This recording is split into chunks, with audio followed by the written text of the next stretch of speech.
جمعیت علماء اسلام نے حکومت کے خلاف مہنگائی مارچ کے شیڈیول کا اعلان کر دیا۔ مولانا فضل الرحمان کی قیادت میں مہنگائی مارچ کا قافلہ ڈی آئی خان سے 26 مارچ کو روانہ ہوگا۔ کراچی سے قافلے روانہ ہوں گے۔ سری نگر ہائی وے پر پنڈال کی تیاریوں کا کام بھی آج شروع ہو جائے گا۔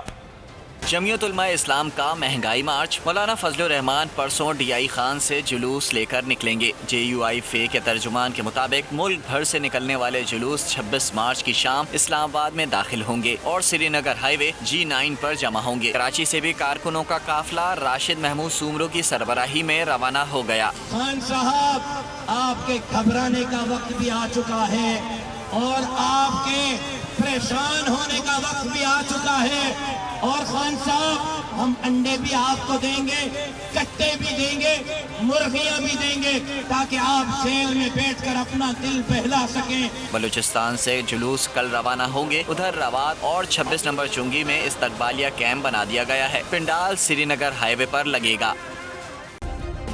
سبسکرائب کریں اور بیل دبائیں تاکہ کوئی خبر رہ نہ جائے۔